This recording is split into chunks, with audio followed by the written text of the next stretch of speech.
When we think of vampires, images of caped figures with fangs from movies like Dracula or Twilight come to mind. However, the reality is much stranger and less dramatic. Modern-day vampires exist, but they don't exactly fit the Hollywood mold. These individuals live among us, leading ordinary lives, yet they engage in the extraordinary practice of consuming blood. Let's dive into the fascinating world of real-life vampires. The modern vampire. Who are they? Real-life vampires are individuals who believe that consuming blood or absorbing energy from others is essential for their well-being. Unlike their fictional counterparts, these vampires don't transform into bats or avoid sunlight. They are regular people with regular jobs, families, and social lives. Some might be your neighbors, colleagues, or even friends. These vampires are part of a larger, often hidden community that spans across the globe. Many of them connect online through forums and social media, where they share experiences and support each other. Researchers like D.J. Williams of Idaho State University have studied this community extensively, revealing that these individuals often feel marginalized and misunderstood by mainstream society. Origins and self-discovery. For many real-life vampires, the realization of their unique needs begins around puberty. They often report a lack of subtle energies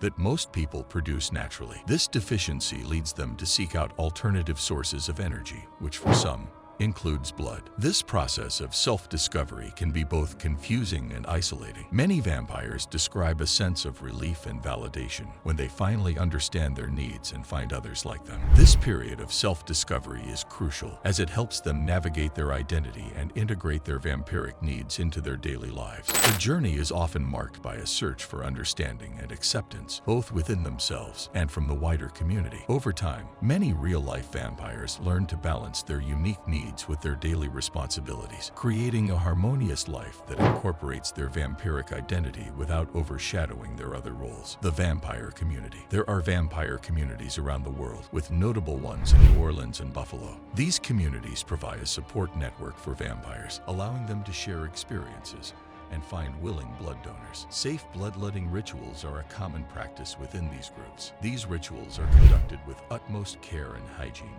to ensure the safety of both the vampire and the donor. The sense of community is strong, and members often describe feeling a deep sense of belonging and acceptance. In these communities, vampires can openly discuss their experiences and challenges without fear of judgment. This support network is crucial for their mental and emotional well-being, providing a safe space where they can be their true selves. Additionally, these communities often engage in social activities and events that foster camaraderie and mutual support, further strengthening the bonds among members. For many, being part of a vampire community is not just about survival, but about thriving in an environment that embraces their unique identity. Blood consumption, how it works. Modern vampires do not drink blood by attacking unsuspecting victims. Instead, they often have consensual agreements with donors who provide blood in a safe and controlled manner. Some vampires drink human blood, while others might consume animal blood or even absorb psychic energy. The methods of blood consumption vary, with some vampires using medical equipment to ensure the process is sterile and safe. Donors are often close friends or partners who understand the vampire's needs and willingly participate. This consensual approach is essential to maintaining ethical standards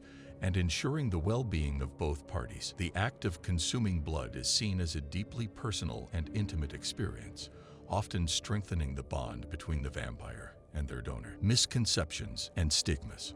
One of the biggest challenges real-life vampires face is societal stigma. Many fear being labeled as delusional or dangerous if they reveal their vampiric nature. This fear can prevent them from seeking medical or psychological help, further marginalizing an already misunderstood community. The media often portrays vampires in a sensationalized and negative light, contributing to these misconceptions. However, real-life vampires are not inherently dangerous or malevolent. They are individuals with unique needs who strive to live ethical and responsible lives. By raising awareness and promoting understanding, we can help reduce the stigma and create a more inclusive society for vampires and other marginalized groups. Vampirism and identity. Vampirism intersects with various aspects of identity, including gender, race, and sexuality.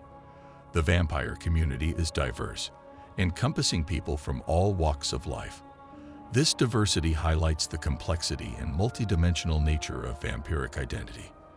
For many, Vampirism is not just about consuming blood, but is also tied to their sense of self and community. The vampire identity can empower individuals, giving them a sense of purpose and belonging. It can also intersect with other identities, such as being part of the lesbian, gay, bisexual, and transgender community, or belonging to a particular cultural or religious group. This intersectionality enriches the vampire community, fostering a spirit of inclusivity and mutual respect, health, and well-being. Vampires report that consuming blood or energy is crucial for their health. Without it, they experience fatigue, weakness, and a general decline in well-being. This necessity makes their practice more than just a lifestyle choice. It is a health requirement for them. The consumption of blood or energy helps them maintain their physical and mental health, allowing them to function effectively in their daily lives.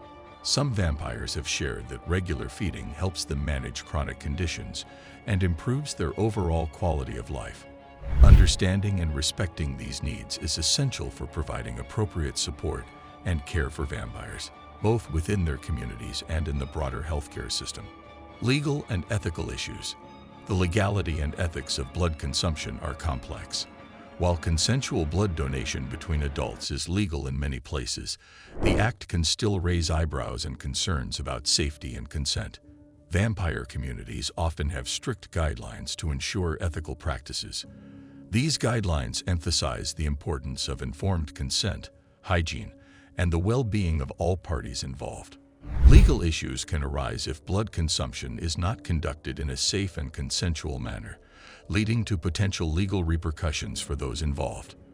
By adhering to ethical guidelines and promoting safe practices, vampire communities can help mitigate these risks and foster a culture of responsibility and respect. The role of the Internet. The rise of the Internet has significantly impacted the vampire community. Online forums and social media have made it easier for vampires to connect, share experiences, and find support. These platforms also help in educating the public and dispelling myths about vampirism. The Internet has become a vital tool for building and maintaining the vampire community, allowing members to form connections across geographical boundaries.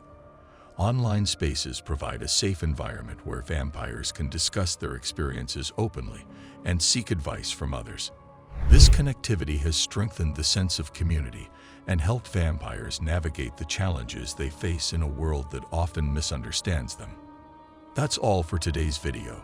Make sure to give this video a thumbs up. Don't forget to subscribe to our channel and hit the notification bell so you never miss our future content. Until next time, stay curious, stay spooky, and maybe keep that garlic handy just in case.